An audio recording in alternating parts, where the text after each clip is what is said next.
Should NATO and its members be doing more to support Ukraine? Retired General Philip Breedlove is a former Supreme Allied Commander of NATO. He's currently a distinguished chair with the Frontier Europe Initiative and a consultant to Lockheed Martin. He's with us from Santa Rosa Beach in Florida. General, good to meet you. A great pleasure to have you on our program. Thanks for having me. Before I talk about countries investing in the military, I just wanted to get your assessment of the way in which this invasion has unfolded. Do you agree with the assessment that Ukrainian forces have provided far more resistance than the Russians would have expected? I absolutely do. We should be very proud of what they've done with a force that is numerically less and not nearly as well provisioned as this Russian invasion force. They have done extremely well. What do you think underpins their early success? I don't want to call it success, that's the wrong term, but it underpins their ability to provide that resistance? Well, I think it's their fighting spirit. If you remember before the war, there were people that were questioning whether they would even fight. And there were many of us, and I've known them for a long time, since the first two times that Russia invaded Ukraine. And I said more than once that this is a nation that will fight, and they have certainly lived up to that promise. And what do you think the impact of that has been on Russia's military strategy from what you've observed?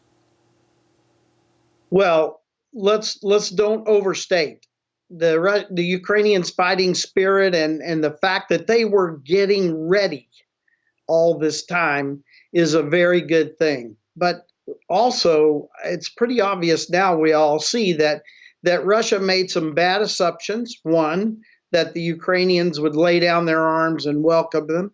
And two, that they could get this done in a day or two. And so it appears that they've mismanaged their planning, and they've arrived with inadequate supplies and kit and petrol and all the things that it takes to move an army.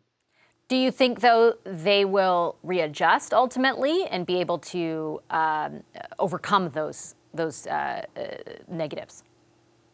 Well, certainly they are trying to readjust. And, the old joke is mass has its own quality all by itself.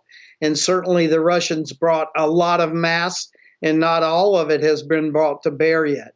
And so we need to continue to be concerned about our Ukrainian brothers and sisters, because the Russians have more to use. And as you see, in their frustration now, they've changed the tactics of their war, and they are very much into attacking the civilian populace of Ukraine now to punish them and demoralize them. Yeah, we've seen some unbelievable pictures of what's happened over the past 10 days, but most especially the past 48 hours in targeting civilians specifically. That's where I want to bring the conversation to NATO. From your vantage point, what should NATO allies, what should their role at this juncture be? Should it go beyond what has already happened?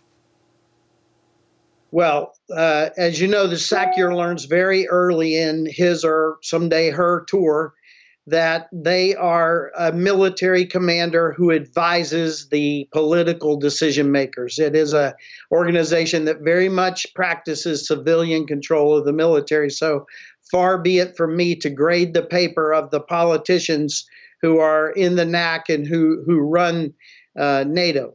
But clearly what NATO is doing good and right is getting more ready in case Mr. Putin gets more adventuresome on the backside of this, and sending a clear message that NATO is ready. But the question about should NATO be doing more for Ukraine, that's a tough question.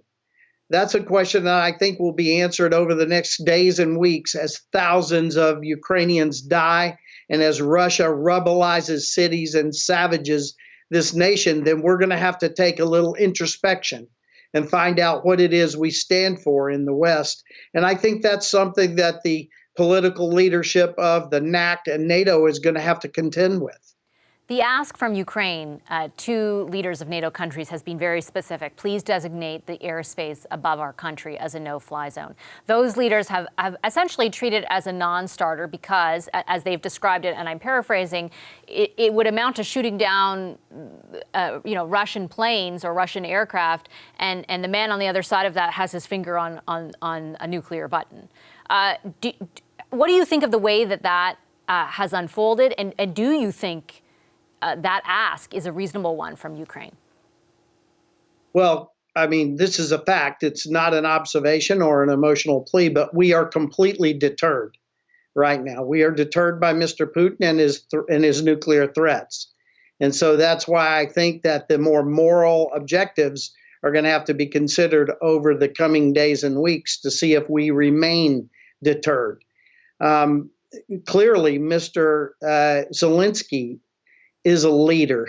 He is leading his people. And if you haven't seen the statement from the First Lady of Ukraine, she is leading the people as well. So this is a couple who are going to stand their ground. They didn't run. They could have run with pockets full of money if they wanted to, I'm sure. And they didn't. They are staying and leading their country and leading their people. And they're a big part of the moral courage that the Ukrainian military has.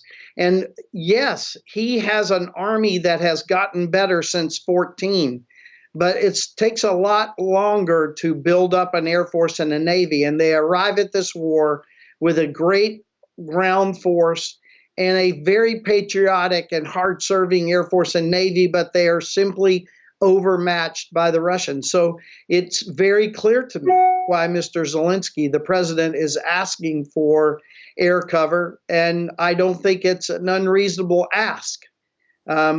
We just now have to see how the West responds.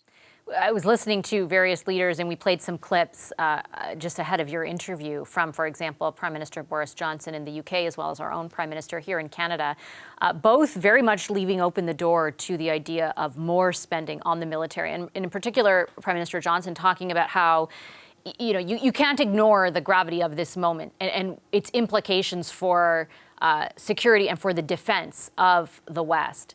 Do you see it as that type of moment as well? I imagine, given your long career, you've seen a lot of promises being made, just like we have here in Canada, of increasing spending on defense and it not materializing, essentially. Do you think this time could be different?